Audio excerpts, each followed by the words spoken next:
Bienvenue au podcast Jason Ambition, le podcast qui t'inspire à devenir la meilleure version de toi-même. Animé par votre préféré, Rosalie Boyer. Podcast Rosalie. Podcast Rosalie.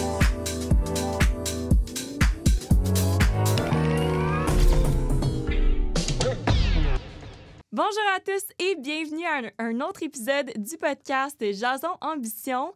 Aujourd'hui, j'ai la chance de recevoir une femme qui se distingue dans le domaine de la télé et du cinéma, qu'on a notamment connue grâce à ses rôles dans Les Gags juste pour rire, dans Juliette en direct, dans 30 vies, dans Aurélie Laflamme, dans Subito Texto, dans La Dérape, dans Fugueuse, dans Max et Livia, dans Mathias et Maxime par Xavier Dolan, dans Big Brother et plus récemment dans Cœur de Slush. Récemment, ça fait un petit bout que c'est sorti, mais c'est quand même dans tes contrats les plus récents. Il y a de quoi dire qu'elle a un très beau background pour une jeune femme de 24 ans. Accueillons Camille Felton. Comment tu vas, Camille? Ça va bien, mon Dieu, c'était toute qu'une introduction. On a listé ton CV au complet. Oui, là.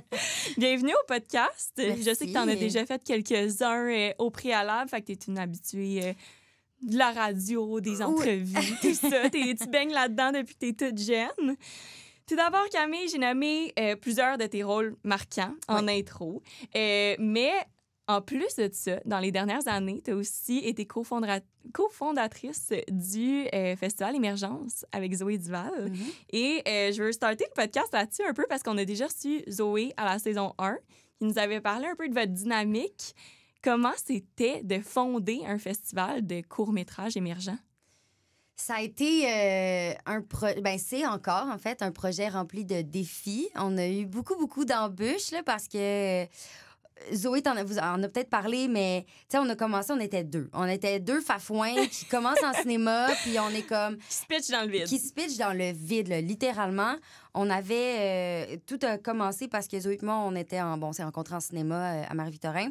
Et on a envoyé une demande de subvention pour un projet à la Place des Arts, tout ça. La réponse qu'on a eue, c'est que notre projet était très intéressant, mais qu'on était trop jeunes et qu'ils nous faisaient pas confiance avec, mettons, votre âge 12 000 était votre désavantage. Ouais, en fait ce qui nous a pas permis de faire le projet puis d'être sélectionnés. Fait que là, nous autres, on était tellement fâchés de ça. On était comme ça, n'a pas de sens, c'est pas juste. Tu sais, on a plein de bonnes idées puis on n'est même pas reconnus pour ça juste parce qu'on est jeunes, genre. Fait que finalement, ils ne considéraient pas crédible dans un sens. Ben non, c'est ça. C'était comme, vu que vous êtes jeune, vous comprenez pas les choses. En tout cas, fait que là, Zoé... Elle a encore sur le cœur. Oui, encore à ce jour. C'est ça, c'est comme un cercle vicieux, puis on le vit, on le vit maintenant. Bref, Zoé m'appelle à un moment donné, genre 2-3 jours plus tard, puis elle est comme « Oh my God, Camille, j'ai eu une idée de fou, puis tout ça. T'es-tu down? On se part un festival de court-métrage, comme ça, on va pouvoir se donner à nous-mêmes l'opportunité de gagner la visibilité. Oui, c'est ça. Ouais. Nous-mêmes, pas nécessairement nous, moi, Zoé, mais les jeunes réalisateurs. Notre communauté qui avait les mêmes intérêts. Ben c'est ça, tu sais, parce qu'on s'est rendu compte qu'en tant que jeune réalisateur dans l'industrie au Québec, c'est très, très, très dur de te faire prendre au sérieux, de te faire d'être accepté pour des subventions, de pouvoir commencer ta carrière, surtout en étant... T'sais, oui, autodidacte, mais aussi juste en faisant un bac. Après ça, tu sors de ton bac, qu'est-ce que tu fais? T'as rien de promis, là. Ben non, c'est ça, là. Fait que on a décidé de faire le festival pour ça, pour donner la chance aux jeunes réalisateurs d'avoir un tremplin vers l'industrie.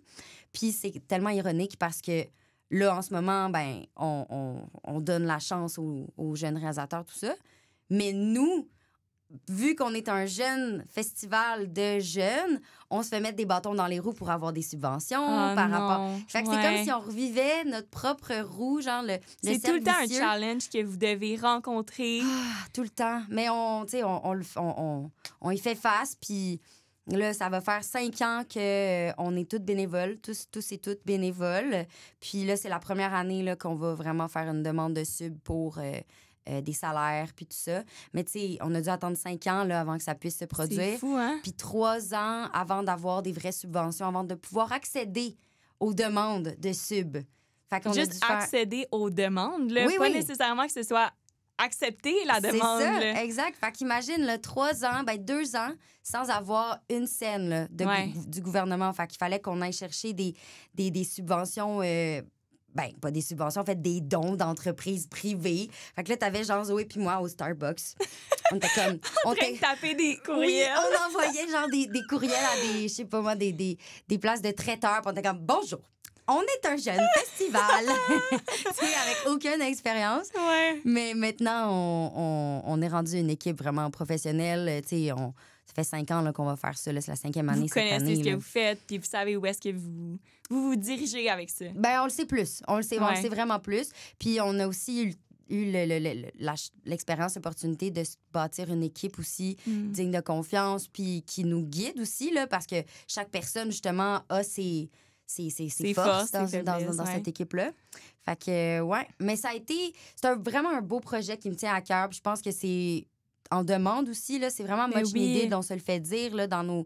Ça quand doit on- être tellement apprécié par ceux qui participent à l'événement, qui soumettent leurs projets. On dirait qu'il y a tellement peu d'opportunités de gagner une visibilité comme celle-là. J'imagine aussi que ça se fait connaître dans le monde du cinéma, dans le monde de la télé. Oui, ben Fait que- tranquillement, c'est ça, c'est cool. Puis attends, je voulais dire quelque chose, tu m'as fait penser à quoi, puis là, j'ai embarqué sur quelque chose d'autre. Mais oui, c'est vraiment cool qu'on commence à faire notre nom, tu sais. Mais je pense que l'important, c'est que, justement, on continue notre mission d'aider les jeunes réalisateurs à commencer, parce que quand tu commences à envoyer ton premier film dans un festival de court-métrage, ben ah oui, c'est ça mon point. Les festivals de court-métrage au Québec, il y en a pas pour les jeunes, à part des courts-métrages, des festivals étudiants. Ouais. Puis souvent, c'est comme une sous-catégorie du grand festival très, très reconnu, tout ça. Puis nous, on était comme, OK, oui, on est étudiants, fine, mais ça reste que quand on fait un film dans le cadre d'un cours, c'est quand même un film autant pro que quelqu'un qui a eu une subvention. oui. Fait que pourquoi on serait dans une sous-catégorie, ça par rapport? Et le concept du festival, c'est qu'on ne tient pas compte du contexte de création du film. OK. Fait en autant que tu aies en bas de 30 ans, tu peux soumettre ton film, puis il sera pas dans une sous-catégorie où il va pas être sous-classé si tu l'as fait dans le cadre d'un cours ou si tu l'as fait autodidacte ou si tu t'es autoproduit. Il va avoir la même valeur aux C'est yeux de ça. tout le monde que n'importe quel projet. Exact, puis on regarde l'œuvre. Tu sais, on va pas regarder genre, ah oui, OK, ce réalisateur-là ou cette réalisatrice-là, il a fait comme 4 courts-métrages avant, puis il a eu des subventions. Fait que, OK, oui, on va le prendre dans notre festival. Ce qui se passe beaucoup dans les festivals, dans les plus grands. Mais non, nous, on est vraiment juste, on regarde ton film, si ça correspond à nos critères, admis. Puis après ça, bon, c'est les jurys qui choisissent les gagnants, là, mais oui. Fait Puis que les jurys, c'est qui exactement? Ben, pas leur nom, mais tu sais, c'est quoi leur fonction dans la vie? ça dépend des années. On essaye vraiment d'avoir des gens, ben c'est sûr, qui font partie du milieu là, de l'industrie cinématographique de quelconque manière. Il y a eu, pendant les premières années, il y avait tout le temps 1 ou 2 comédiens. C'est sûr, un ou une réalisatrice, là, ça va de soi.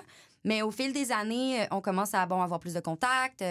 Il y en a aussi là-dedans qui ont gradué de leur bac. Fait que là, ils travaillent vraiment. Fait qu'il y a plus de contacts encore Ils peuvent une être fois. des mentors dans un sens pour ceux qui s'essaient, C'est qui ça. commencent dans le domaine. Exact. Fait que on est allé chercher une plus grande variété de gens.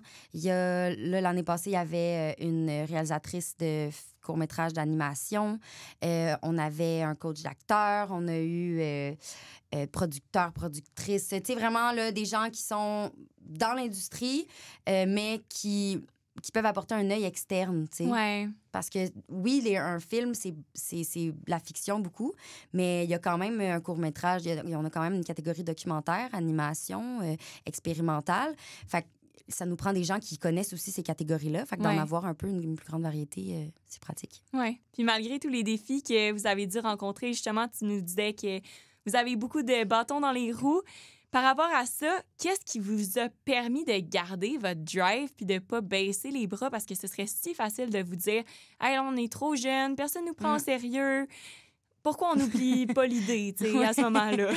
Ben, c'est l'amour du projet, je pense. Le fait qu'on est tellement... On croit, en fait, à notre projet. Puis ça, c'est important, juste en général, dans la vie, là, quand tu commences un projet ou n'importe quoi, une création, whatever, de croire en ce qu'on fait, c'est la base, c'est la fondation. C'est ça qui va faire que notre projet va prendre vie puis que ça va être sérieux puis que ça va être professionnel. Parce que si tu crois pas en ton projet, tu mettras pas autant d'énergie puis de temps gratuitement Ouais. que si tu y crois puis tu l'aimes. Puis c'est ça, je pense, qui s'est passé avec le festival. Tu sais, au début, on était 2, là, puis on savait pas ce qu'on faisait, mais on fonçait, puis on se faisait dire non, puis non, puis non, puis on était comme, c'est pas grave, on continue.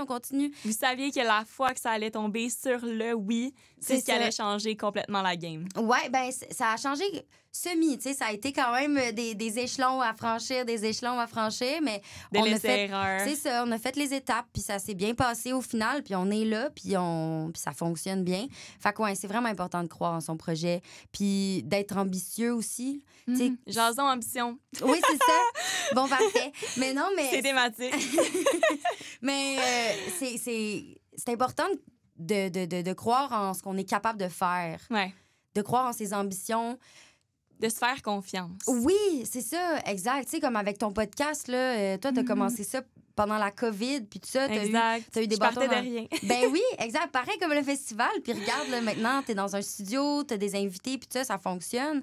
Puis t'as cru en ton projet, t'as eu de l'ambition. Ouais. C'est ça, c'est la même chose. Vraiment, c'est la clé dans tous les projets. Puis je pense que c'est vraiment quelque chose d'important à se rappeler, surtout dans le domaine artistique, parce qu'il peut être facile d'oublier à quel point il y a de la passion, puis il y a de l'amour qui est investi dans les projets, puis que oui, ça va peut-être prendre longtemps avant de se rendre du point A au point B, mais qu'un jour tu vas te rendre, puis que le jour où tu vas te rendre, ça va tellement être gratifiant Ouais. que ça va payer pour tous les efforts mis pendant toutes ces années-là, Oui. préalablement. tu C'est sais. ça, parce qu'on travaille tellement fort dans le domaine créatif, artistique, là. Puis je dis, on travaille fort dans tous les autres domaines, là, c'est sûr. Mais je pense que dans le domaine créatif, il y a comme quelque chose qui vient du cœur, là, tu sais, c'est raw, là, c'est un projet qui sort de tes tripes, puis tu mets toute sa table là, pour que ça se passe. Puis c'est ça, le festival... il y a une partie de notre âme, littéralement, qui est restée dans le Rester festival. là-dedans. Ça a dû être tellement d'efforts, tu sais, en même temps. Ça a dû vous prendre une partie de votre santé mentale aussi, dans un sens, de mettre tellement d'énergie là-dessus, puis tout ça, mais à la fin de la journée, ça vous rapporte, puis ça vous fait sentir bien, j'imagine, de recevoir le feedback de tous ceux qui soumettent leur projet, puis qui sentent que leur vocation peut avoir du Une sens, reconnaissance, tu sais, une reconnaissance, ouais, exact. Ouais, Puis, vraiment. tu sais, on parle beaucoup de la réalisation, tout ça. Toi, on t'a connue majoritairement dans l'œil du public comme actrice. Mhm. Est-ce que ça t'intéresse autant d'être derrière la caméra, d'être réalisatrice, tout ça? Ben, j'ai fait mon deck en cinéma et j'ai vraiment découvert l'amour de la réalisation, là. J'adore ça, réaliser. Je trouve ça tellement le fun. J'étais un peu, tu sais, control freak, boss des bécosses, c'est barre. Fait que de pouvoir mener mon plateau puis pouvoir réaliser une idée que j'ai dans ma tête, une image, un univers, de le mettre en image, de le Ouais. mettre en... Je trouve que c'est la partie magique, en fait, du cinéma puis de la création. C'est malade. Mais là, pour l'instant, j'ai pas eu... pas que j'ai pas eu d'opportunité, mais j'ai pas pris le temps d'aller vraiment dans cette direction-là. Avec le festival, on fait des vidéos créatives, tout ça. Fait que souvent, je vais réaliser avec Zoé, on co-réalise beaucoup. Fait que ça, c'est vraiment le fun. Mais toute seule, pas encore. J'aimerais ça faire l'INIS, c'est l'Institut national de l'image et du son. C'est toujours un défi de dire le nom de l'école. Mais oui, ça, c'est comme un petit rêve là, que j'ai. Que tu chéris. Après mon bac, je vais tenter ma chance. Oui. Oui. Puis en ce moment, tu fais un bac, mais avant ça, tu as étudié en cinéma Ouais. avec Zoé, notamment. Mhm. Est-ce que tu veux nous en dire un petit peu plus sur ton parcours pour te rendre dans le domaine du cinéma, mais vraiment au niveau scolaire? Scolaire.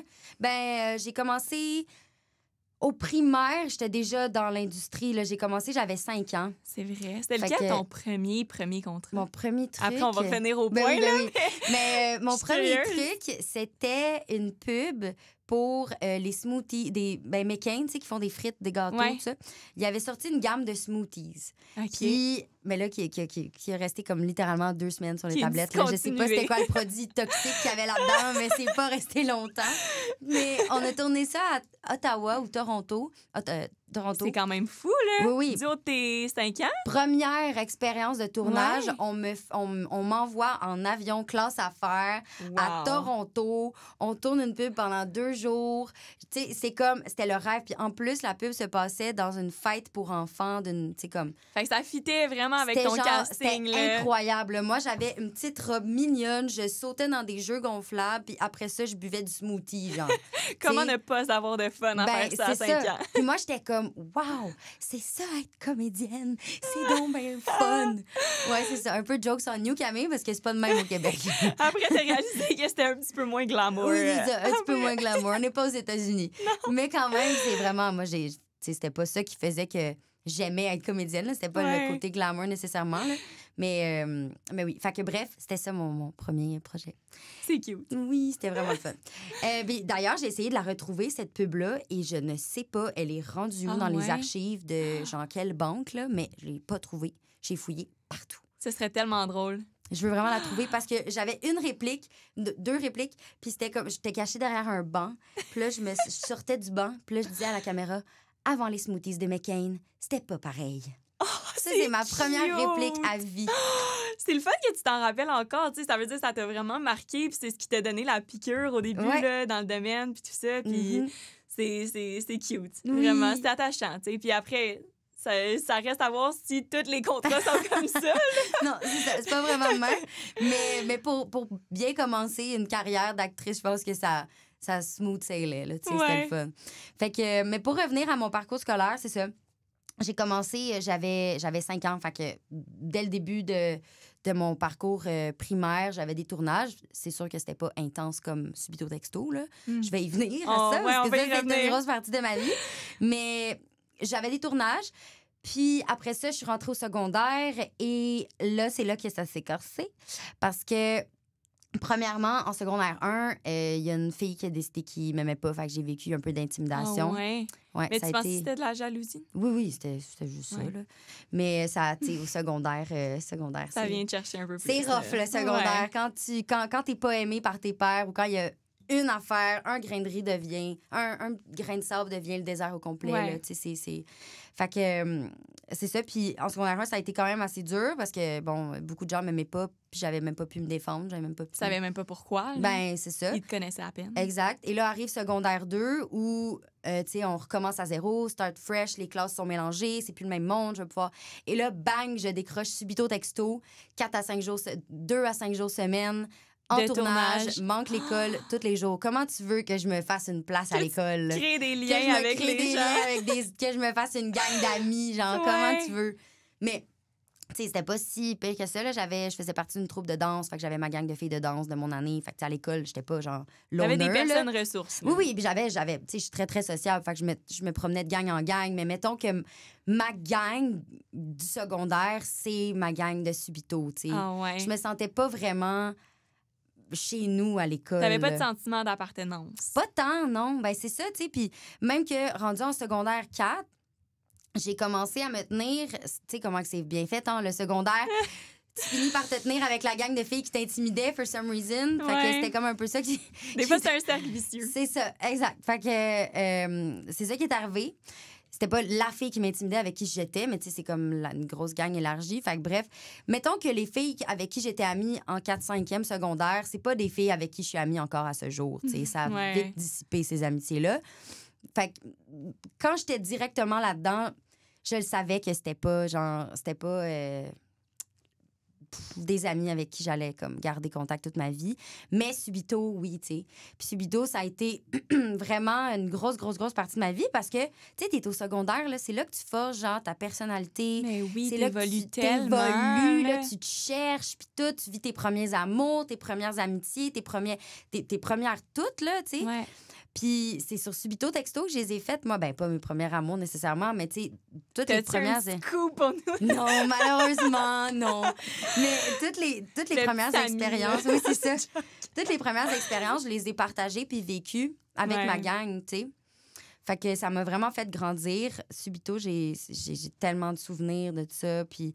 C'était comme mon petit safe space. Là. Je me faisais intimider à l'école, j'étais pas bien. Puis là, j'arrivais sur le plateau, puis là, oh, wow, c'était un autre monde. Ouais. Ouais. Fait que c'est ça. Après ça, le secondaire termine et là, j'arrive au cégep. Puis là, j'ai décidé d'aller en cinéma à Marie-Victorin. Puis c'était comme c'est un DEC, là, de faire un pré-universitaire. Techniquement, après ça, tu t'en vas à l'UQAM en cinéma, mettons, ou à Concordia. Ouais. Mais moi, j'avais déjà une carrière d'entamée. Puis quand j'ai terminé le cégep, que j'ai fait en tellement trop longtemps, Tu l'as fait en combien de temps? genre 5 ans peut-être. Mais Je sais parce plus. que tu avais des tournages, tu avais J'avais- des ouais. engagements ailleurs. Oui, tu sais. oui, oui. Puis tu sais, j'étais tellement habituée d'avoir de l'école comme... de pas aller à l'école. C'est vrai que sur Subito, vous aviez des tuteurs. On avait un tuteur. Moi, j'avais une tutrice qui était... J'avais 15 millions de tuteurs. Là. J'en avais comme 2 en maths, une en physique en secondaire 5. J'avais une tutrice qui était prof de français à l'école, mais elle, c'était comme ma tutrice générale. Personnelle aussi. Ouais. Fait qu'elle elle s'occupait de toutes les sciences humaines. Fait qu'elle allait, genre, voir mes profs pendant que moi, j'étais pas là. Puis elle allait genre demander les travaux, les documents, les devoirs, les examens. Puis elle me faisait faire elle me faisait tout reprendre la matière. Elle me faisait faire mes reprises d'examen. Fait que, mettons que j'arrivais à l'école, le mardi, qui était la seule journée de la semaine où j'étais à l'école, à place de chiller avec mes amis sur l'heure du dîner, le matin, j'arrivais plus tôt. J'allais dans le bureau de Mme Lessard. On faisait de l'histoire jusqu'à 8 heures. Après ça, j'allais à l'école. Pendant l'heure du dîner, j'allais manger dans son bureau. On faisait de quoi? Genre, je reprenais un examen, whatever. Je retournais à l'école. Puis là, le soir, je retournais dans le bureau de Mme Lessard. Puis on recommençait les études. Ça Ouais. devait être difficile comme routine en tant qu'ado, là. Ouais. Ben, pour vrai, mon secondaire, c'est comme un gros bleu. Genre, c'est comme un gros nuage de vitesse puis de plein d'affaires qui arrivent en même temps. Parce que j'ai quand même vécu tout, tu sais, j'ai rien manqué, là, genre, j'ai vécu des peines d'amour, j'ai vécu des parties en masse, j'ai eu des amis, tu sais, j'ai vécu, Tu peux genre... pas passer à côté de rien. Non, sauf que, pour pas passer à côté de rien, il fallait quand même que j'en fasse en titi des affaires, là, parce Ouais. que Ça venait j'avais... avec des sacrifices. Ben, c'est ça.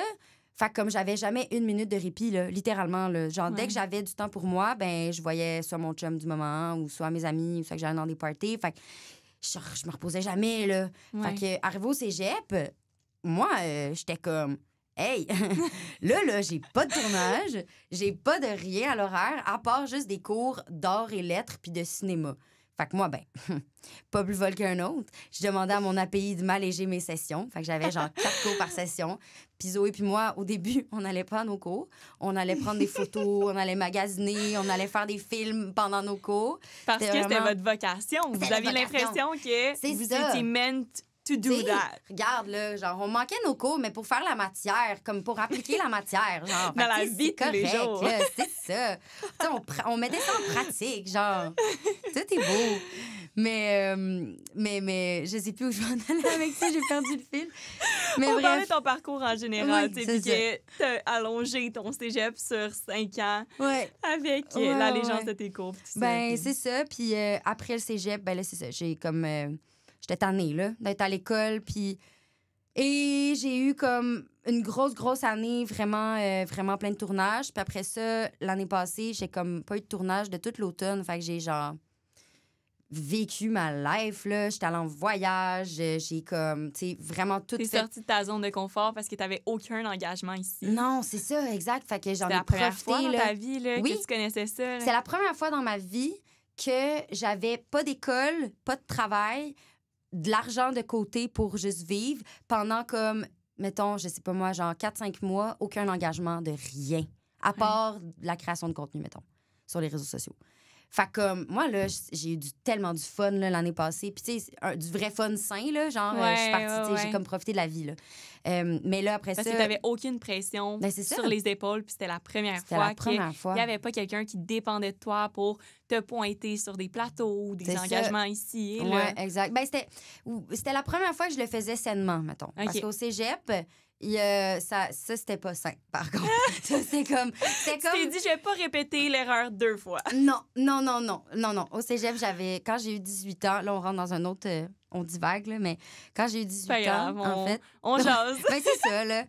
J'ai eu l'accès à mon compte de banque parce que OK. mes parents, ils ont toujours été... shout-out à maman, papa, qui ont Qui ont vraiment bien bien géré tes géré. finances. Oui. C'est vrai qu'en grandissant, t'as dû quand même amasser pas mal d'argent grâce à tes rôles. Là. Tu sais, Ben, c'est des gros ouais. contrats quand même. Là. Ben oui, puis tu sais, c'est de l'argent... moi, j'appelais ça de l'argent d'adulte, là. Tu sais, Ouais. dans le sens où, comme, t'as 9 ans, mais tu fais le salaire de ta mère ou plus, Mhm. là. Fait que, qu'est-ce que tu fais de cet argent-là? Moi, je la voyais pas, cet argent-là. Là. C'est mes parents qui géraient les chèques puis qui géraient tout ce qui rentrait. Fait que eux autres, ils ont vraiment comme fait des placements, ils ont rodé ça au quart de tour, là, vraiment pour justement m'assurer. Que tu sois correct. Ben oui, puis m'assurer une retraite, whatever, quelque chose de le fun pour plus tard. Et après ça, j'ai eu 18 ans. Puis là, il y avait plus question de papa, maman gère le compte de banque. Fait que là, ben, moi, je suis partie sur une chaire. Tu as réalisé le montant que tu avais là-dedans, puis tu étais comme, hé là là, on va en profiter. Mais heureusement, c'était pas les placements. Là. Les placements sont encore en sécurité. Tout est beau. T'as pas pris trop de décisions qui étaient pas sages. T'en as juste profité. C'est ça. Non, j'ai fait beaucoup de parties. Ouais, là, tu sais, comme, j'ai fait du party en masse, j'allais dans les raves, genre, j'étais hard, là, tu sais, j'étais comme, rah! Parce que là, j'étais déchaînée, là. C'était la première fois qu'après le secondaire, que j'étais comme encadrée dans une petite boîte de genre 2 mm par 2 mm, j'avais aucune marge de manœuvre. Mm-hmm. Là, après ça, on me lâche lousse dans la jungle. T'es comme, OK, t'es au cégep, tu fais juste des cours que t'aimes, tu développes ta vraie personnalité pour vrai. Puis t'as pas de tournage, puis t'as genre des dizaines de milliers d'argent dans ton compte de banque. Ouais. Have fun. T'as 18 ans. Ouais. Tu sais, c'est sûr que j'ai dérapé, là. C'est comme si J'en connais peu qui auraient été sages à ce moment-là. Ben, tu sais, c'est comme si tu gardes un chien, genre, juste en laisse, puis en cage. Puis là, un moment donné, tu le mets dehors, puis... Dans un champ. Dans un champ de pissenlit, t'ouvres la cage, puis tu lâches la laisse. C'est sûr qu'il va partir à courir. Ouais. C'est exactement ça qui est arrivé. Puis qu'est-ce que t'as appris de cette période-là? Beaucoup de choses. J'ai appris que la valeur de l'argent, premièrement, ça m'a vraiment fait mal, là, les impôts après, parce que travailleur autonome, tu reçois ton argent. Ben c'est ça, c'est que tu reçois ton argent, mais il faut que tu en gardes la moitié pour les impôts à la fin de l'année. C'est pas comme salarié où ton impôt est déjà enlevé de ta paye. Fait que quand tu connais pas ça, ben tu dépenses tout. Puis après ça, t'arrives aux impôts, puis t'as plus une scène pour payer tes impôts, puis t'es dans le ventre. T'as l'air de parler par expérience vécue. Oui, mes placements, une chance que j'en avais, justement, des placements. Ils étaient pas... Merci à tes parents. Oui, c'est ça. Ils étaient pas destinés à ça, mais ils m'ont carry l'année 2019. Parce que... Mais, fait que j'ai appris vraiment la valeur de l'argent, puis j'ai appris aussi à... Je sais pas, je pense que j'ai beaucoup appris, mais j'avais vraiment besoin de tout ça. Mm-hmm. J'avais vraiment besoin d'aller dans un autre extrême, puis de vivre comme j'avais jamais vécu, puis, tu sais, d'explorer des facettes de moi. Oui, puis, tu sais, j'ai eu une passe comme... Tu me verrais dans cette passe-là, puis tu me reconnaîtrais pas, là. Genre, j'écoutais du gros dubstep, je me tenais avec des DJ, on allait dans des raves. C'est vrai que j'ai de la misère à imaginer la scène. C'est ça, ouais. Puis, tu sais, comme, on était... Tu peux t'imaginer là, tout ce qui vient avec la scène du dubstep et du rave. On était toutes là-dedans, bien intense. Fait que j'ai exploré ça. Je suis pas comme... Tu sais, je le referais pas là, parce qu'il y avait bien des affaires qui... Oups, j'ai reçu un appel à ta minute. C'est correct, je vais l'éteindre. Ah! Comment je fais? Pas de problème. OK. Bon, bref.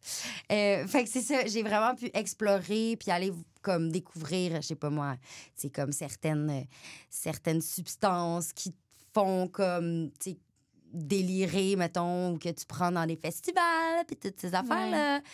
Puis, mais maintenant, je trouve que je suis contente de l'avoir fait puis de l'avoir vécu parce que ça m'a fait grandir d'une certaine manière.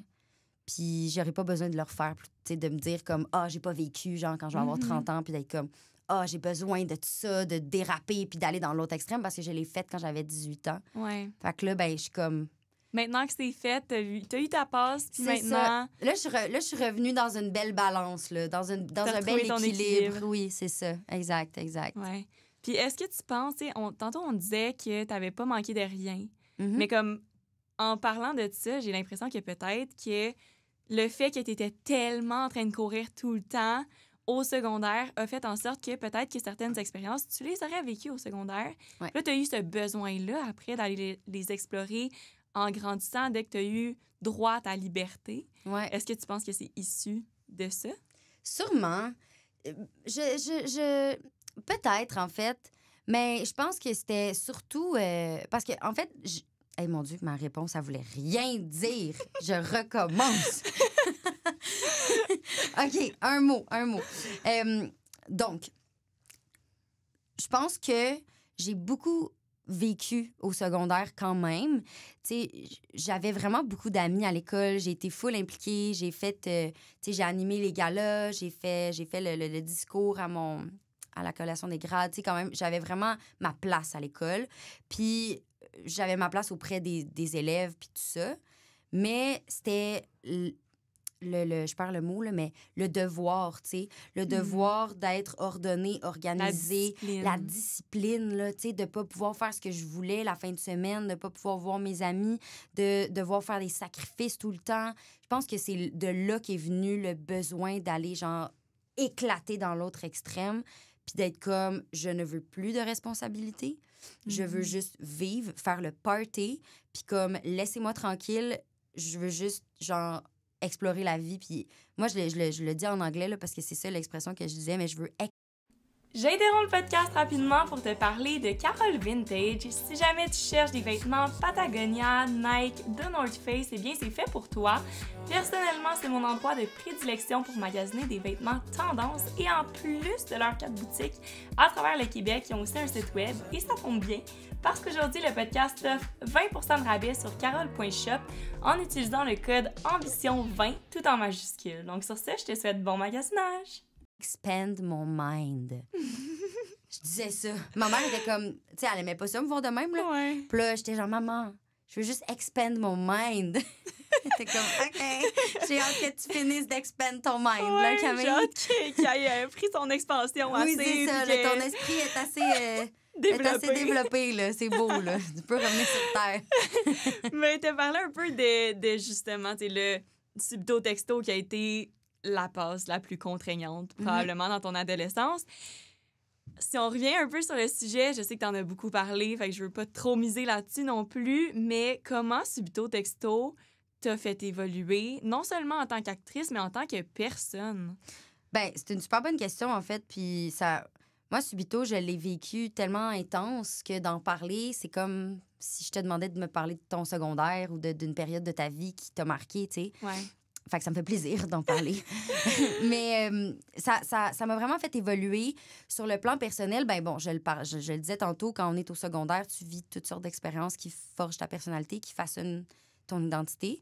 Ben moi, je les vivais beaucoup, beaucoup sur Subito ou avec, en tout cas, je partageais tout ça avec ma gang de Subito. Mais j'étais entourée beaucoup de gens plus vieux. Sur Subito, il faudrait qu'on trouve un synonyme, là. Subito. Sur cette émission Jeunesse à Télé-Québec. Les filles qui étaient avec moi, c'était Alice Morel-Michaud puis Romane Denis. Puis c'est 2 excellentes actrices et personnes merveilleuses qui sont un peu plus vieilles que moi. Puis Alice, c'est comme... Je la voyais là comme ma grande sœur, mon idole. Puis elle a genre 11 mois de plus que moi. Là, dans le sens, c'est pas comme... Elle a pas 5 ans de plus vieille, mais... Elle est juste tellement... Elle est vraiment engagée, Alice. Puis là, d'ailleurs, c'est pas une surprise. Elle travaille en politique maintenant. Donc, c'est pas... Ça m'étonne pas. Mais sur le plateau de tournage, tu sais, j'ai vraiment appris à forger ma personnalité en tant que femme, à découvrir mon esprit critique, à travailler mon esprit critique, à apprendre à me connaître. Je sais pas, j'ai juste découvert une autre facette de ce que je pouvais être. Puis aussi, on est des jeunes ados. Puis on partage tout ça ensemble, puis on vit toutes sortes d'émotions pour vrai, mais on jouait aussi toutes sortes d'émotions ensemble. Ouais. Fait que ça tisse des liens vraiment particuliers parce que une journée, on va se crier après dans une scène, puis l'autre journée, on va se pleurer dans les bras, puis après ça, on va faire une journée où nos scènes sont juste tellement complices, puis on va rire. Fait que tu développes à vitesse accélérée, vitesse grand V, une relation puis un lien qui pourrait prendre 10 ans à bâtir avec quelqu'un que tu vois juste normalement ou un ami. Mais là, c'est qu'on était tellement obligés de vivre des choses full intenses tout le temps ensemble que je me suis comme vraiment développée en tant que personne. Puis c'est ça, je pense que ça m'a donné aussi l'amour du jeu. J'ai découvert qu'est-ce que ça pouvait être aussi d'être sur un plateau de tournage puis d'avoir du fun. Ouais. Parce que c'était mon premier plateau de tournage où j'étais vraiment avec des gens de mon âge. Tu sais, quand tu commences jeune, souvent, comédien, souvent tu vas jouer l'enfant d'un tel, tu sais. C'est vrai. Fait que tu vas être accompagner beaucoup d'adultes, which is Qui fine. vont te parce guider. qu'ils vont te guider, puis t'en apprends beaucoup, beaucoup. Puis d'ailleurs, tu sais, j'ai des belles histoires sur ce sujet-là, mais de vraiment vivre ce que tu vois. En fait, c'est ça, c'est que tu vois les adultes entre eux rire, avoir des insides, être complices, puis tout ça. Puis toi, ben, tu sais, je veux dire, t'as comme 25 ans de différence avec ces personnes-là. C'est sûr que tu pourras pas avoir la relation qu'ils ont entre eux. Mais tu vois, moi, je voyais ça, puis j'étais comme, ah, wow, ça a l'air tellement cool, mais je suis comme un peu triste de pas pouvoir vivre ça, tu sais, parce que, bon, moi, T'étais pas encore rendue je suis la là. fille d'eux. Ouais. Mais là, rendu à Subito, c'était comme à mon tour de vivre vraiment ce que j'avais Cette vu depuis que j'étais complicité-là. petite. Puis c'est ça, puis de voir comment c'est le fun de faire de vivre un plateau de tournage, puis d'être serré avec ta gang. Puis c'est magique. Genre, c'est tellement difficile à décrire, mais c'est ça, c'est magique, c'est intense, puis c'est comme une famille... pas de sang, mais le contraire. Une famille choisie, mettons. Ouais. Comme pas biologique, mais adopté. C'est ça, adopté, voilà. Puis ton Voilà. groupe d'amis aussi, c'est un groupe adopté parce que c'est un groupe d'amis qui est fait sur les tournages plutôt que d'être tu sais, naturellement des gens que tu rencontrerais à l'école secondaire ou quoi que ce soit. Tu sais. C'est ça, exact. Oui, puis c'est le fun parce que tu sais, j'ai travaillé avec tellement de gens dans ma vie, puis beaucoup de gens de mon âge aussi, là, de plus en plus. Tu sais, ça, c'est le fun aussi. Mais avec les tournages, ben j'ai développé des super belles complicités avec beaucoup d'entre eux. Bon, Subito, ça, c'est sûr, là, on s'entend. Mais il y a eu la dérape, là, premièrement. Ça, Ben oui. avec Maxime Gibault, je sais pas, c'est juste comme, tu sais, le genre de personne que ça marche, tu sais, Ouais, ça fonctionne. ça clique. Ça clique, on s'aime. Puis il jouait... en plus, on avait des personnages tellement qui se confrontaient beaucoup pendant toute la série. Fait qu'on avait des belles scènes à jouer. Fait que ça, Ouais. c'est le fun quand... C'est du bonbon, là. Ben oui, surtout quand t'adores la personne, mais que la scène, vous vous regardez avec des yeux genre de furie, puis vous vous détestez, puis vous vous criez après. Moi, chef, Ouais. c'est tellement le fun à faire. Ouais. Fait que oui, puis il y a d'autres tournages, là. J'en nomme un dernier, là. Après ça, j'ai terminé, là, mon Ah, énumération. nomme-nous autant d'exemples que tu veux. Là. On est Parfait. ici pour ça. Ben, il y a Fragment, une émission qui est sortie l'année dernière ou l'autre d'avant, puis ça traite... en fait, c'est Serge Boucher, c'est un auteur qui écrit des séries comme Apparence, Rupture, non, Mensonge, pardon. En tout cas, bref, et Feu aussi, dont j'avais fait la distribution. Puis ça parle... c'est une série qui est un peu autobiographique de Serge Boucher. Puis ça se passe comme en aller-retour dans le passé puis dans le présent. Puis on suit comme 5 personnes qui sont des meilleures amies là, pour la vie. Puis on les suit, genre, qui sont rendus comme à cinquantaine avancée, mettons. Puis on vit des flashbacks de eux dans Ouais. le passé. Puis il est arrivé un gros drame, tout ça. Puis ça traite de sida. Puis en tout cas, c'est vraiment... C'est comme un drame, mais touchant, là. Ouais, ça aborde les bons sujets. Oui, c'est ça, puis c'est beau. C'est juste, tu sais, c'est un drame, mais c'est vraiment juste beau, puis c'est comme ça te prend direct au cœur. Un peu Puis- comme Fugueuse. Oui, mais c'est Ça, pas... c'est une autre histoire. Ouais, c'est ça. On y c'est reviendra. Pas... Oui. Mais non, mais ça te Ouais. pogne direct au cœur, mais pas pour les mêmes Non, raisons. non, c'est sûr, c'est sûr. Fugueuse, c'est vraiment plus particulier. rough, mettons. Oui. Ça, c'était doux, tu sais. Ouais. Puis, bref, pour se préparer pour me préparer à mon rôle, en fait, moi, je joue un personnage qui est décédé du sida dans les années 80 puis qui n'a pas survécu. Mais c'est comme mon personnage qui a comme forgé qui fait en sorte que la gang était plus proche que jamais. Mm. Puis ceux qui ont survécu sont encore comme ça. Puis, bref. Et le personnage aussi que j'interprétais, c'est très, très, très inspiré d'une des amies de Serge Boucher qui est décédée, adolescente du sida, Fait que puis ça qui venait était de sa meilleure amie, genre... son Ouais. inspiration personnelle. Oui, là. c'est ça. Puis, fun fact, là, quand on a fait la lecture pour la première lecture là, du tournage, toute l'équipe est ensemble. Puis là, Serge Boucher, qui est l'auteur, tu sais, puis c'est une sommité, là, Serge Boucher, genre, quand t'es devant Serge Boucher, tu écoutes et tu prends des notes et tu pries par terre, là, comme tu lui donnes des bisous sur ses pieds, là. puis là, il parlait autour de la table, puis tu sais, comme on l'écoutait tout avec des grands yeux parce que c'était tellement beau, puis on voulait savoir, bon, c'était quoi son inspiration. Puis là, il nous expliquait justement que c'était autobiographique, puis que il y avait certains personnages qui étaient inspirés de sa réalité. Et en gros, le personnage principal de la série, c'est un peu Serge Boucher, puis tu sais, c'est avec sa gang d'amis, tout ça. Puis il a vraiment perdu son amie, sa meilleure amie du sida dans les années 80. Puis c'est vraiment comme une représentation un peu romancée de sa vie. Fait que sachant que je jouais, genre, implicitement, sa meilleure amie décédée du sida, moi, j'étais comme... C'est un honneur, là. Premièrement, là, moi, puis il a dit ça à la lecture, là, tu sais, je savais pas quand j'avais eu le rôle, là, tu sais, j'ai su ça à la lecture, puis que là, j'ai fait oh mon Dieu, c'est tellement un honneur. Puis le pire, c'est que j'avais pas auditionné pour ce rôle-là, j'avais auditionné pour un autre rôle dans le flashback, mais Claude Desrosiers, le réalisateur, on avait déjà travaillé ensemble sur plusieurs projets, puis il m'a donné, en fait, le rôle de Jacinthe. Wow. Il a comme vu Jacinthe en moi, puis il a fait c'est elle, notre Jacinthe. Fait que j'ai comme, en plus de ça, j'ai même pas auditionné pour ce rôle-là. On m'a vu dans le rôle, puis on dit c'est pour elle. Fait que c'était comme ce personnage-là, puis ce projet-là, il y a tellement de place importante dans mon cœur parce que je le sais à quel point c'est important, puis c'était beau. Puis bref, pour se préparer au tournage, Étienne Courville, qui joue justement Serge Boucher jeune, ben, qui n'est pas Serge Boucher, là, mais bref, on comprend. La personnification. C'est ça, exactement. Puis Max Gibault jouait mon chum dans l'émission. Donc, on était Max, moi, puis Étienne.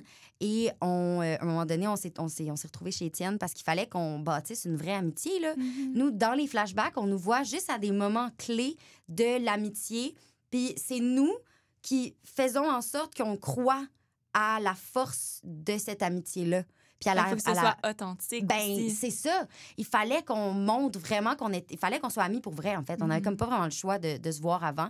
Puis on était chez Étienne, puis à un moment donné, on s'est dit, comme après plusieurs fois qu'on s'est vus, puis ça. Étienne est comme, hey, il y a un film, ça s'appelle 120 battements par minute.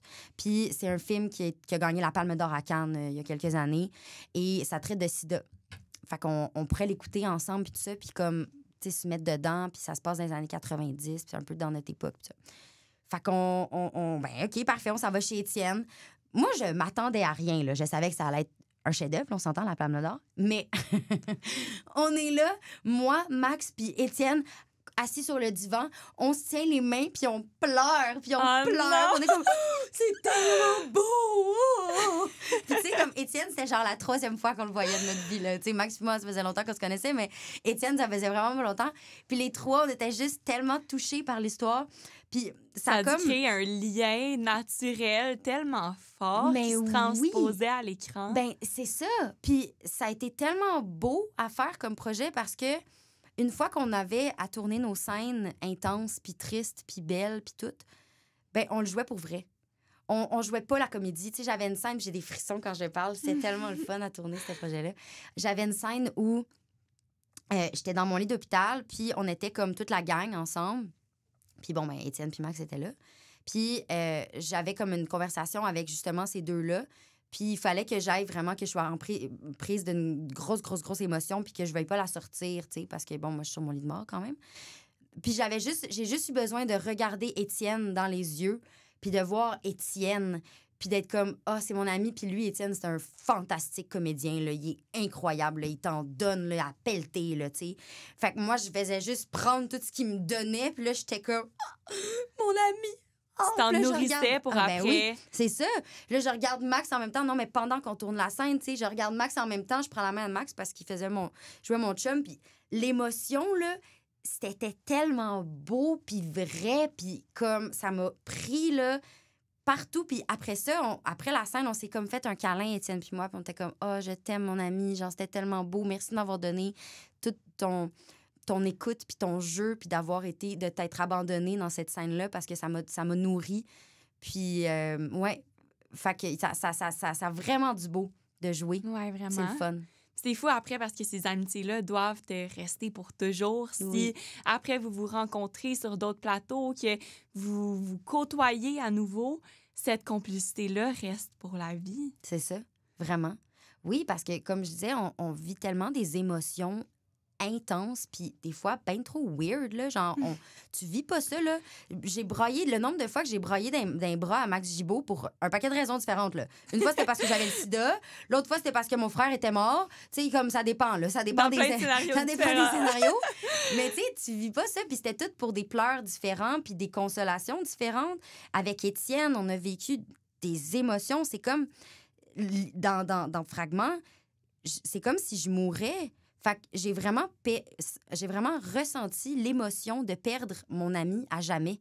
Ouais. Puis cet ami-là, c'est Étienne. Fait que le lien les connexions que ça fait dans ta tête, c'est weird. Parce que là, Ouais. Étienne, dans mon cerveau, genre, c'est comme si c'était mon ami depuis que j'étais tout petite, là.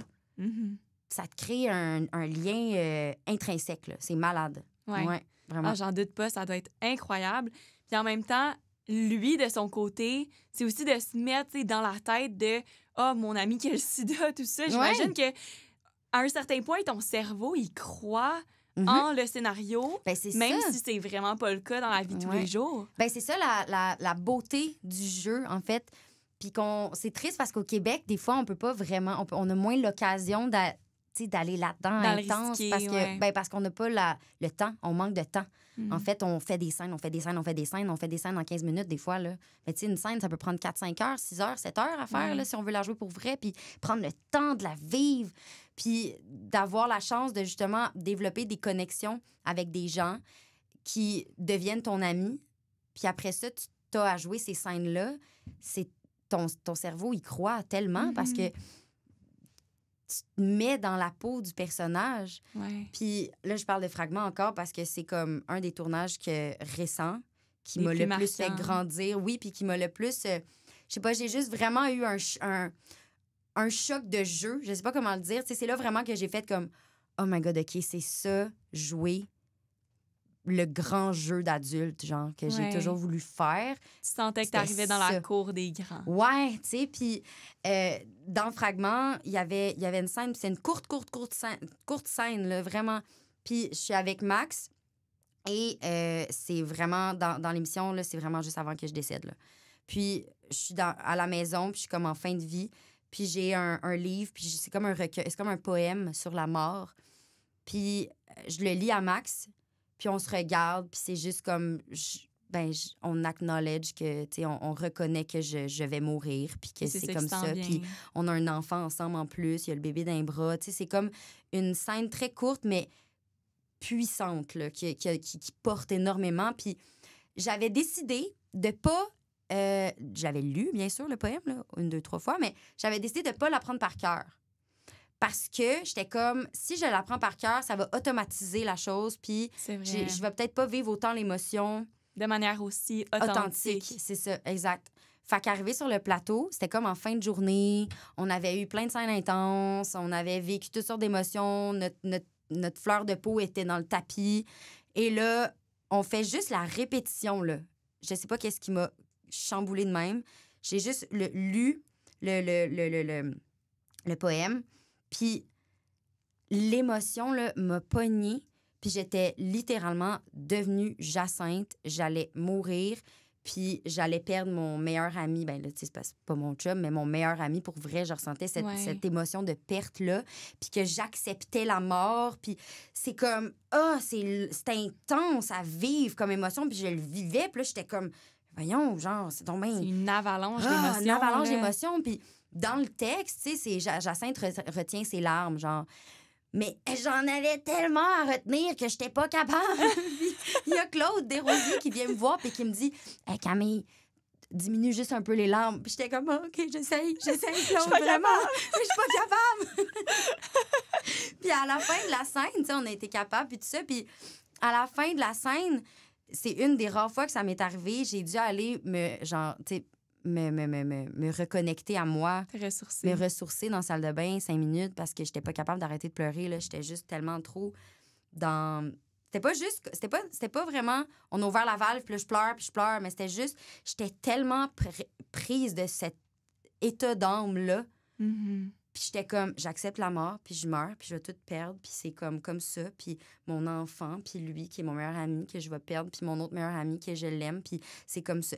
C'était, je sais pas, c'est tellement fucké à expliquer, mais c'est ça la beauté du jeu. Ouais. Quand tu joues, puis que tu peux devenir ton personnage, c'est là que ça te prend dans les tripes, puis que tu t'es comme, oh my God, c'est ma vocation, je veux faire ça tous les jours de ma vie pour C'est tout comme le si reste tu du temps. vivais 1000 vies en même temps en vivant seulement une. T'as tellement bien dit. C'est exactement ça. C'est de vivre... Oui, parce que quand je joue, là, je veux dire, la seule fois dans ma vie que je vais pouvoir jouer ce que j'ai vécu, ce que je viens d'expliquer, c'est quand je vais mourir. C'est vrai. Fait que, tu sais, dans la vie, là, quand est-ce que tu vis ce genre d'émotions-là ou des deuils extrêmes? Dans la dérape, je vivais la mort de mon meilleur ami qui s'est fait frapper en char. Tu sais, une affaire là, vraiment hard, là, comme que tu souhaiterais même pas ça à ton meilleur ami. Fallait que je la joue. Fallait que je joue, que j'apprends la mort, puis que je m'effondre. L'état d'âme. C'est ça, tu sais, tu joues tellement des affaires fucked up des fois que faut que tu sois, bon, premièrement, tellement proche de tes émotions parce que faut que tu sois capable d'activer les boutons, là, n'importe quand. Mais c'est que ça... Après ça, quand tu vis des émotions dans ta vie personnelle, ben, ça devient un peu sadique parce que là, tu vis une émotion vraiment triste. Mettons, par exemple, j'ai perdu mon grand-père il y a 2 ans. Puis ça a été un moment vraiment triste dans ma vie, puis ça, mais il y a des micro-moments dans ces moments de peine que j'étais comme, ah ouais, nourris ta peine, tu vas pouvoir aller la rechercher quand tu vas. Des petits glitches de ton cerveau qu'est-ce que tu te convaincre? Que j'étais comme, OK, parfait, continue à pleurer, c'est bon, tu vas pouvoir aller le rechercher quand tu vas avoir des scènes tristes à faire. On est sadiques, les comédiens. Ouais. On recherche les émotions extrêmes pour s'en mettre dans nos banques d'émotions, tu sais. On fait pour ça... les savoir en inventaire. Oui, c'est ça. Pour que quand, mettons, j'aille à jouer une crise... besoin de pleurer. Que j'ai besoin de pleurer, ça, ben, je comme... Là, je swipe dans mon inventaire de pleurs, puis je suis comme, ah oui, cette peine-là, c'est bon, ça. OK, parfait, activation. Celle-là, elle vient me chercher vraiment plus que les autres. Fait que je vais prendre ça. Exactement. Ouais, oh my God. Mais c'est un petit peu malsain dans un sens, mais en même temps... Si c'est ta technique pour que ça fonctionne, après... Garde, chacun sa technique. Exact. Mais oui. Chacun ses stratégies pour qu'après, ça paraisse super authentique à l'écran, tout ça. Tu nous as parlé de la dérape, on a parlé un peu de Subito Texto, tout ça. T'as-tu eu un coup de cœur pour un projet? Tu viens de nous parler de celui-là aussi. Mais en général, tu sais, si tu regardes tout ce que t'as fait, y en a-tu un qui a été ton coup de cœur? Oh my God. Ben, j'en ai beaucoup parlé, là. Tu sais, ça vient naturellement, je pense, de parler de mes coups de cœur, justement, là. Tu sais, Subito Texto, bon, ça, c'est naturellement. Fragment, ça a été un coup de cœur de, ben, je l'ai dit, mais de réalisation de, oh my God, OK, c'est ça que je fais. C'est ça mon travail. C'est de jouer ces émotions, ces magnifiques émotions-là. C'est ta vocation, là. Oui, puis moi, je revenais chez nous, là, puis je me sentais vivante. Puis je me suis rarement sentie vivante comme après une journée de tournage, surtout après Fragment. Ouais. Puis c'est bizarre à expliquer. Mais c'est beau. Ouais, ben oui. C'est très beau. C'est ça qui est le fun quand tu trouves ta vocation, tu sais. Mais fait oui, Fragment. La dérape, ça a été tellement le fun à faire. Oui, bon, le personnage, tout ça, mais on tournait à Québec. On était dans des appartements. On était une gang de jeunes. Puis en plus, on tourne dans un centre de course de chars, de karting. Tu sais, c'est pas le genre de milieu que tu côtoies dans ta vie de tous les jours, surtout pas quand t'es comédien. Là, c'est pas comme... Fait qu'on était tellement dans un environnement hors de l'ordinaire qu'on a comme créé une espèce de bulle imbrisable. Puis surtout pendant la première saison, on était comme... c'est difficile à l'expliquer parce que on vivait tellement quelque chose de particulier, tout le monde ensemble. On habitait... Romane Denis puis Ludivine puis moi, on faisait colocation. Puis juste en dessous de nous, dans le même building, il y avait Samuel Gauthier, Maxime Gibault, Simon Pigeon. Tous les gars de l'émission, ils étaient là. Fait que, les soupers qu'on se faisait, on allait voir le coucher de soleil sur le toit, on se promenait, on était juste à côté des plaines d'Abraham. Fait qu'on allait se promener dans les plaines. C'était l'été. C'était magique. C'était magique à faire comme tournage, ça. Ça, je m'en rappellerai. Je vais m'en souvenir toute ma vie. Oui. Oui, puis, petite anecdote, quand on a... Parce que ça a été 3 saisons, la dérape. Ouais. Puis, au fil des saisons, je me suis rapprochée de tout le monde, bien sûr. Puis, quand on a collé la dernière scène de la dérape au complet, c'était une scène avec Maxime puis moi, puis 2 grands émotifs. Max puis moi, on fait... pas capable d'arrêter de pleurer. Pendant une demi-heure, on faisait juste brailler. Vous saviez que vous alliez vous ennuyer de cette expérience-là. Oh my God, tellement. Là, ça a été crève-cœur. Quand la dérape est terminée, ça m'a pris... J'ai vraiment eu un deuil, un vrai deuil que j'ai eu les blues pendant genre 1 mois après la dérape. Ah là. Ouais. Ouais. C'était comme me promener en auto, puis je passais devant des lieux de tournage, parce qu'on a eu un peu de tournage dans le coin de Saint-Eustache, tout ça, puis j'avais les blues, là, comme si je Ça vivais venait te chercher. une peine d'amour, puis j'étais comme, oh my God, tu sais. Parce que l'équipe technique aussi, toute l'équipe de... Premièrement, la combinaison gagnante, tu sais, de comme le réalisateur ou la réalisatrice avec toute l'équipe technique autour, puis la gang de comédiens qui t'étaient dans le milieu que t'étais, Ouais. avec ces textes-là, tu revivras jamais ça. Non, c'est vrai. C'est once in a lifetime. Chaque expérience est unique. Ben c'est ça. Fait que si t'as une expérience qui est juste incroyable, puis magique, puis parfaite, elle se termine, t'es comme, mais là, je revivrai plus d'expériences incroyables et magiques et Tu parfaites penses de toute qu'il y a ma vie. rien qui va se repasser, ça? Ben non, tu te dis, c'est sûr qu'il y a rien qui va topper, mettons, la dérape. Ouais. Fait que j'ai eu les blues pendant longtemps, puis Fragment est venu adoucir cette petite plaie. C'est venu te confirmer que c'était possible Oui. de surpasser justement Oui, tes c'est attentes après la dérape. Mais c'est drôle parce que, mini parenthèse, je me souviens que, ben, tu sais, ça aurait été... Je pense que oui, mais c'est vraiment pas grave. Je vais recommencer mon point après. Ouais, C'est vraiment drôle comme point. En Vas-y, tout vas-y, vas-y. C'est drôle parce que là, tu nous as parlé un peu de la dérape, tout ça, puis... Fun fact, Samuel Gauthier, c'était mon voisin d'enfance. Pour Puis vrai? je sais pas si tu te souviens, probablement que non, là. Mais moi, j'ai été sur les tournages de la dérape, mais c'était pas une journée que t'étais là. C'était une journée qu'il y avait juste Max puis qu'il y avait Sam. Puis c'est drôle parce que justement, moi, je voulais full devenir actrice à ce moment-là. C'est pas un rêve que j'ai mis de côté, mais c'est juste parce que c'est tellement difficile d'intégrer une agence puis de faire Ouais. ses preuves, tout ça, surtout en vieillissant, bref. Mhm. Je l'ai pas complètement mis de côté, mais c'est un intérêt qui était vraiment plus présent quand j'étais jeune, puis que je regardais plus la télé et tout ça. Puis Sam, c'était comme ma référence, tu sais, en Mhm. matière d'acting puis tout. Puis moi, j'avais écouté Subto Texto, tout ça, puis j'avais dit à Sam, ben, si jamais comme il y a des journées de tournage que je peux venir juste observer ou juste faire comme de La figuration. la figuration, tu sais, si vous avez besoin de figurant à un moment donné, hésite pas, puis genre, ça va me faire plaisir de monter jusqu'à Québec, puis moi, ma soeur habite à Québec, fait que tout s'enchaînait très bien. Puis là, finalement, pendant la semaine de relâche, une année, j'étais au secondaire à ce moment-là, il me dit « Hey, on aurait genre des scènes que tu pourrais être là. » J'ai demandé au réal, tout ça, tu sais, de la prod est correct avec ça, si jamais tu veux venir. Là, j'étais comme « Say less! » Ben oui, c'est C'est sûr. Rosalie Duo de, c'est comme, j'avais quoi, 13-14 ans à ce moment-là. Duo de ses 13-14 ans a l'opportunité d'aller sur des plateaux de tournage, observer comment ça se passe. Je passerai jamais à côté d'une occasion comme ça, tu sais. Fait que là, je disais à Sam, ben oui, je monte à Québec, je m'en vais chez ma sœur pour la semaine de relâche. Puis, c'était fou d'observer la complicité. Tu sais, c'était pas une journée que t'étais là, malheureusement, mais c'était fou d'observer la complicité de l'équipe. Puis, tu sais, tu m'en parles en ce moment, puis ça me replonge dans ces moments-là quand j'ai vraiment réalisé, tu sais, à ce moment-là, j'ai vraiment fait comme, OK, genre, l'acting pourrait être mon thing. Ouais. Genre, j'ai vraiment un intérêt pour ça. Je suis pas encore rendue là, bien évidemment, mais tu sais, c'est fou à quel point, tant qu'on n'est pas sur les plateaux, on se rend pas compte d'à quel point il y a des connexions entre les Ouais. acteurs, puis à quel point ça va plus loin que juste le fait que c'est une profession. C'est vraiment comme engageant au niveau de ton identité en tant que personne. Oui, puis de tes émotions, de tout ce que ton âme, en fait, là, littéralement, tu mets tout sur la table, tu deviens ultra vulnérable. Là.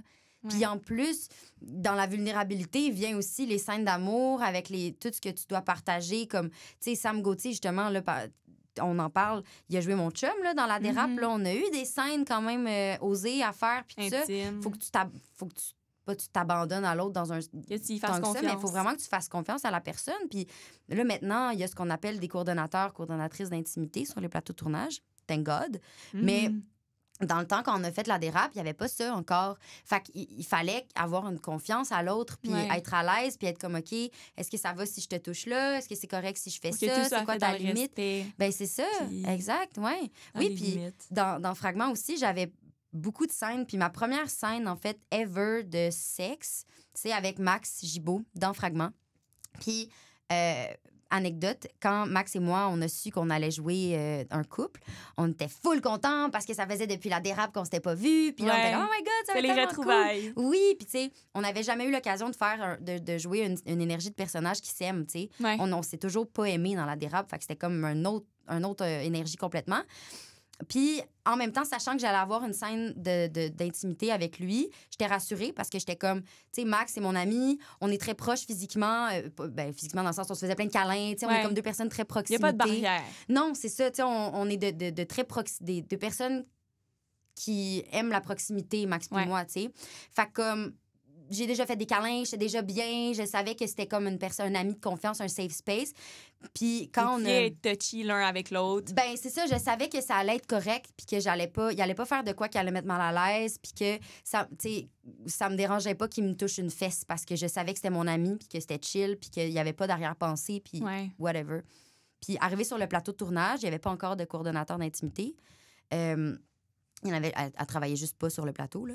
Puis ça a été quand même vraiment quelque chose à faire, cette scène-là, par contre, parce que, justement, maintenant, il y en a, mais sur le plateau, il n'y en avait pas engagé. Puis le réalisateur, ben lui, il était comme, OK, ben dans le fond, là, vous êtes... Puis en plus, ça se passait dans une ruelle. C'était pas trash, par contre. C'était une super belle scène d'amour. C'est genre leur première... C'est vrai que tu de même, mais... Ça se passe dans une ruelle. Non, c'était comme... c'est la première fois c'est la première soirée qu'ils se rencontrent, puis ils font l'amour dans la ruelle parce que c'est en retour d'un show, genre. Mais tu sais, ça se passe des années 80, c'est une autre mentalité.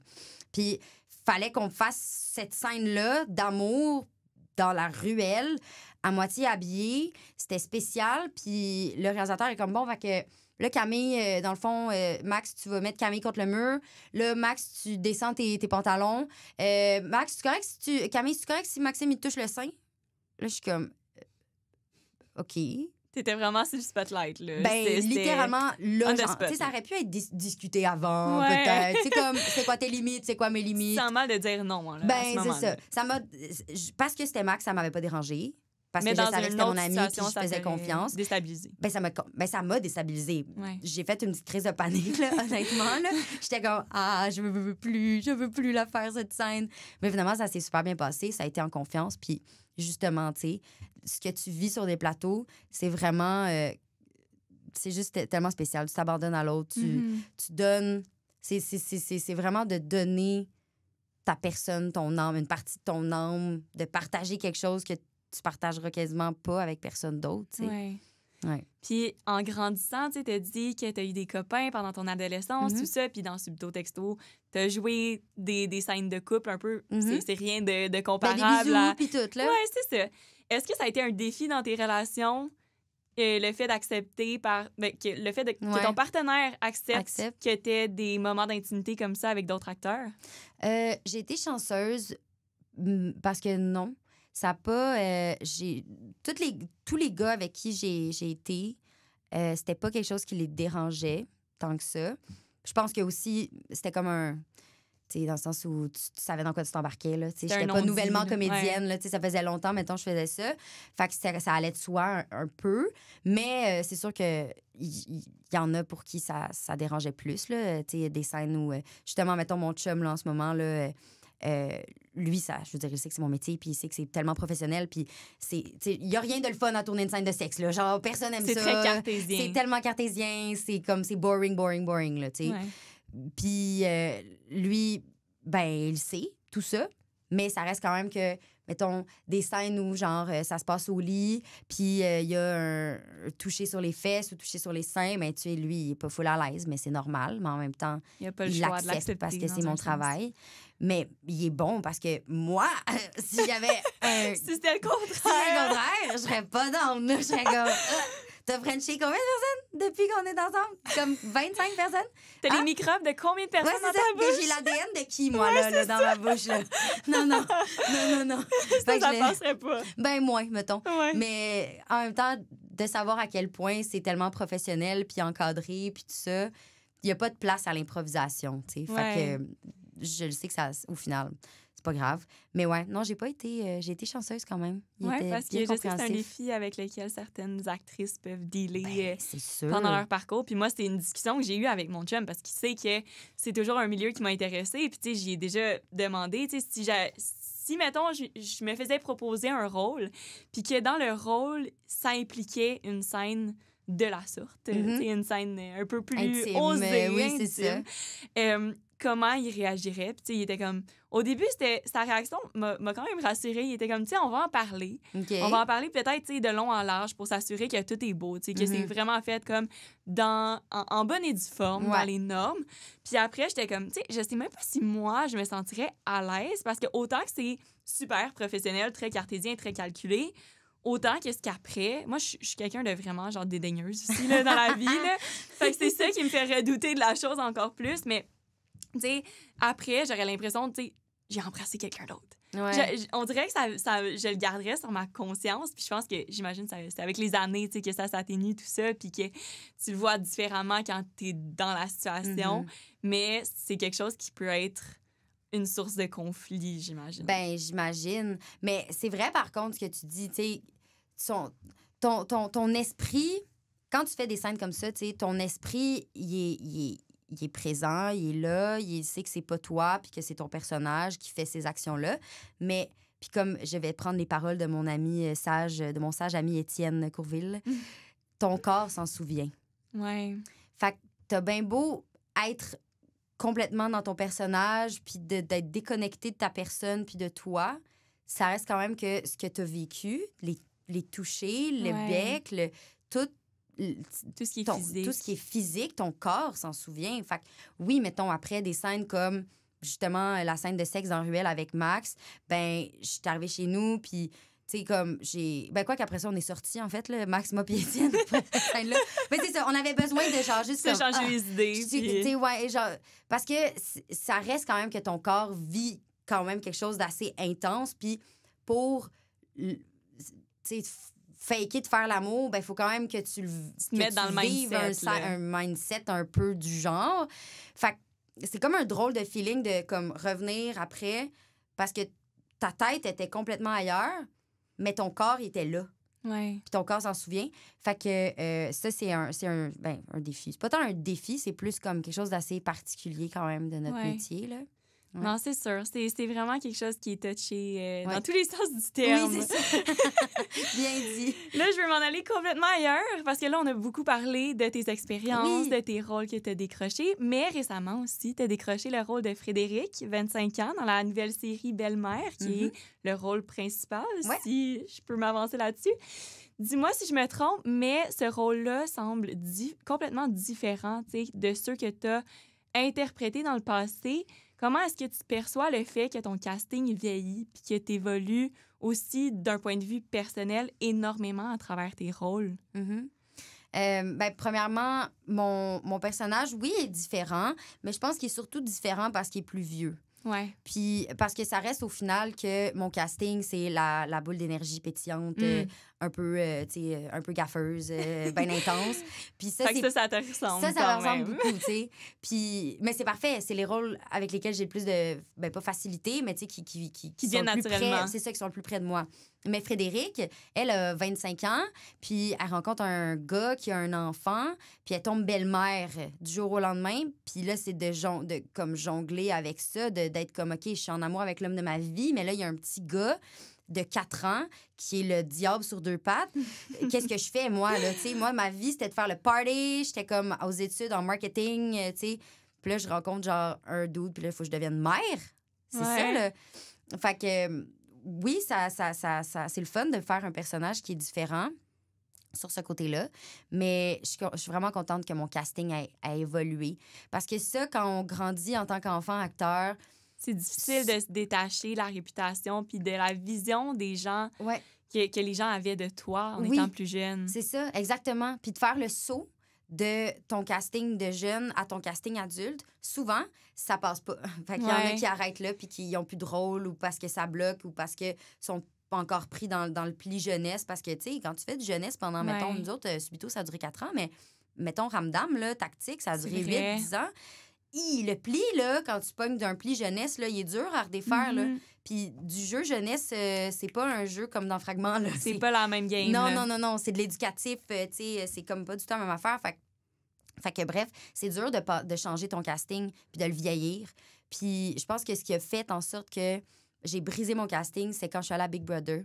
Puis ça l'a vraiment changé mon casting parce que je jouais tout le temps la petite ado, gentille, parfaite, innocente, le fun, que tout le monde aime. Puis je suis allée à Big Brother et on a vu que je n'étais pas ça. Je suis un peu plus Tu donnes un chaotique. petit contexte, Oui. dans le fond. Ben, Vas-y, c'est ça, en dans fait, le fond, j'ai fait Big Brother Célébrité, la saison 1. pour ceux qui ne l'auraient pas écouté, maintenant. Pour ceux qui c'est ça, voilà, pour ceux qui l'auraient pas écouté, j'ai fait Big Brother Célébrité, la saison 1. J'ai cassé la baraque, littéralement. Je suis restée là jusqu'à la fin. J'ai fait... Ben, il manquait une semaine, la semaine finale. Je suis partie juste avant. Puis j'ai fait... bon, je voudrais pas m'auto-proclamer ayant fait le plus gros move de ma saison, mais je pense que c'est un pas pire move. J'ai éliminé mon plus grand, entre guillemets, allié, qui est Kevin, et Kevin Lapierre, qui a fait Occupation Double, tout ça, et qui, en plus, m'avait déclaré son amour. Fait que ça, c'était comme une grosse bisbille, là, dans toute la saison de Big Brother. Parce que non seulement c'était dans le rôle de Big Brother, dans le sens que, oui, il y a beaucoup de mesquinerie puis d'alliance derrière, dans le dos des autres. C'est ça. Mais c'était aussi que là, ça impliquait des sentiments réels. Ouais. C'est ça le problème. Oui, c'est ça. Puis moi, je suis, tu sais, je peux être la personne la plus le fun, loving, mais je suis très impulsive. Fait que quand je décide que ça, c'est comme ça, ben ça, c'est comme ça. Puis Que quelque chose est terminé. Un moment donné, j'ai décidé que je voulais que Kevin sorte de la maison. J'ai fait... Kevin est sorti de la maison. Ouais, Kevin est sorti de la maison. En backdoor, en plus. C'était vraiment hard. Fait que bref... J'ai comme vraiment brisé mon casting de petite ado parfaite. Le Québec m'a détesté le temps d'une semaine. Ça a été bon pour ma carrière parce que là, c'était comme, OK, Ils t'ont c'est perçu plus... différemment. Ben, c'est ça. Ils ont vu pas de quoi j'étais capable, mais ils ont vu ma personnalité, tu sais, l'éventail, les couleurs de ma personnalité, qu'est-ce que je peux être. Tu sais, je suis pas juste une jeune ado parfaite docile. Je suis un petit peu plus chaotique, puis très artiste, puis très pétée, puis éclatée. All over the place. All over the place. Puis spontanée, tu sais. C'est une facette qu'on voyait très peu à travers tes apparitions avant. C'est ça. Fait que ça a permis de... ben justement, je sais pas, là, genre de voir ce que je serais capable de jouer. Ton potentiel. Mettons, mon potentiel, c'est ça.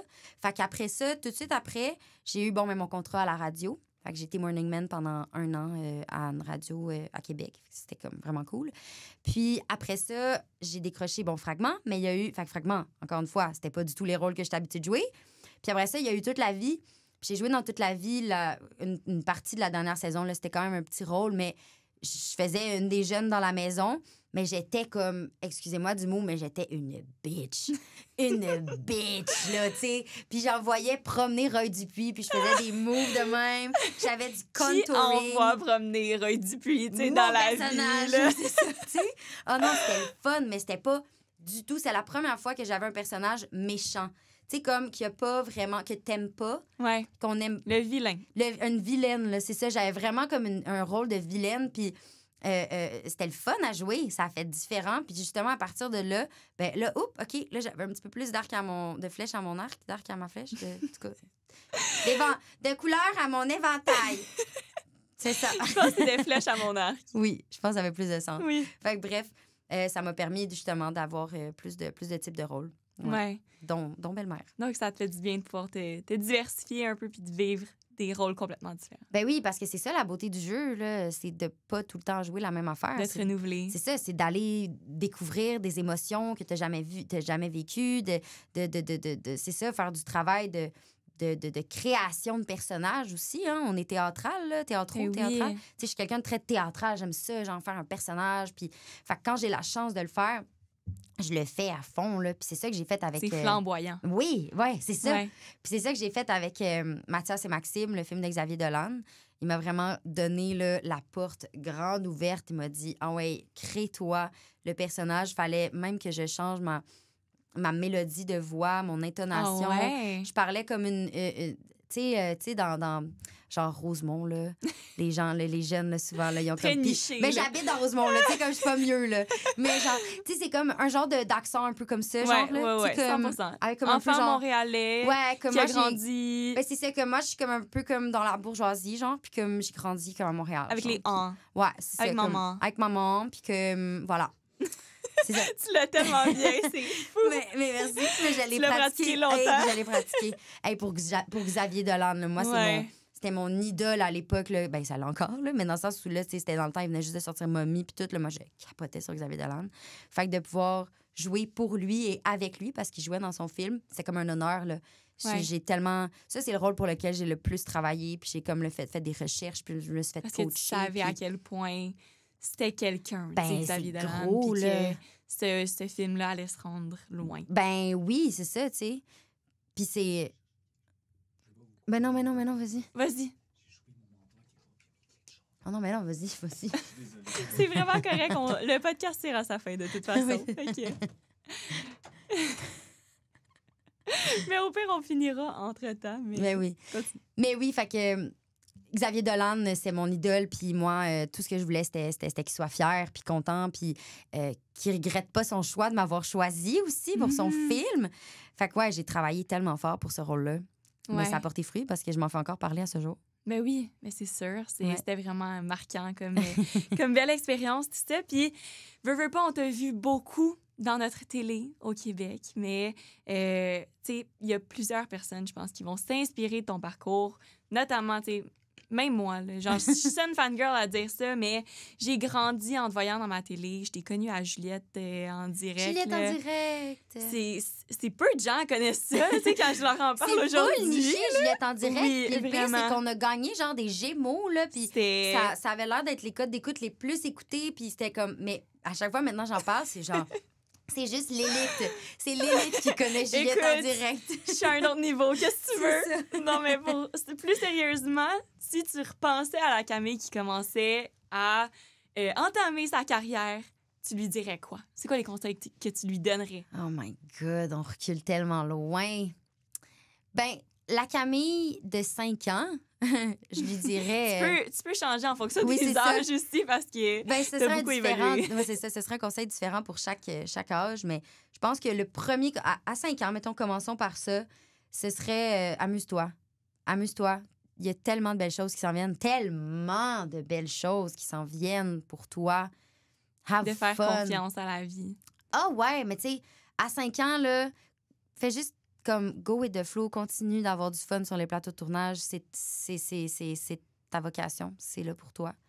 Puis si on avance dans le temps, puis on s'en va au secondaire, où le nombre de mental breakdown que j'ai eu, puis de crises de panique, puis tout ça, je pense que je serais comme courage.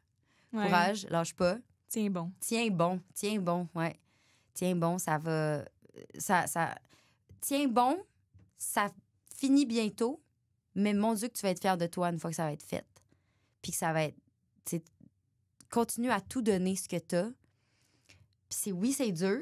Oui, t'as pas beaucoup de temps pour vivre, mais mon Dieu que ça en vaut la peine. Et que ça en vaut la peine, ça va forger ta personnalité, puis tu pourras plus voir tu pourras plus penser à ce que tu pourrais être si t'avais pas fait ce que t'es en train de vivre. C'est beaucoup de mots, mais bref. C'est très inspirant. Voilà. Mais merci beaucoup, Camille, d'être passée au podcast. Je suis certaine que ces conseils-là vont énormément aider plusieurs auditeurs en ce moment qui nous écoutent, puis qui sont peut-être, qui sait, à leur étape dans leur parcours, qui justement vont entrer dans une agence ou vivre des situations plus difficiles à l'école, tout ça. Ben, j'espère. Merci beaucoup de m'avoir invitée. C'était tellement un beau moment. C'est le premier podcast que je fais où on parle autant du jeu puis de la beauté de ce métier-là. Je suis vraiment contente. Merci. Mais je pense que c'est tellement ta vocation que c'était naturel de t'en parler, tu sais, puis de miser sur ce sujet-là. Puis on te connaît aussi pour ça. Fait qu'autant que Camille prend plusieurs différentes facettes, je sais même pas comment le dire, mais tu sais, t'es une personne super flamboyante, puis on te connaît sous différents angles. Autant que c'est celui sur lequel je pense qu'il était important de miser parce que t'es extrêmement talentueuse. Oh, Puis merci. j'ai hâte de voir ce que l'avenir te réserve. Mais là, c'est dommage gentil. Merci beaucoup. Puis pour la suite, où est-ce qu'on peut te suivre sur tes plateformes, tout ça? Sur Instagram, Camille.Felton. Sur TikTok, Camille Felton 21. Il y a Belle-Mère qui est sortie sur Tout TV Extra. Allez voir ça si c'est pas déjà fait. C'est très, très drôle et très, très bon. Et il y a aussi le film Pédalo qui va sortir Prochainement, ça se passe dans le Sud, une bonne gang de Québécois dans le Sud. J'ai un des rôles principaux, ça va être très, très drôle. J'ai hâte de voir ça. Sur ce, à tous ceux qui nous écoutent en ce moment, si jamais vous voulez aller nous suivre le podcast sur Instagram, YouTube, Facebook, TikTok, pour encore plus d'exclusivité, c'est Jason Ambition Podcast un peu partout. Et sur ce, on se retrouve la semaine prochaine pour un autre épisode du Jason Ambition. Ciao! Merci Camille! Merci! Petit rappel que tu as 20% sur toute la boutique en ligne carole.shop avec le code AMBITION20 tout en majuscule. Donc profite-en et commande les plus beaux morceaux vintage dès maintenant.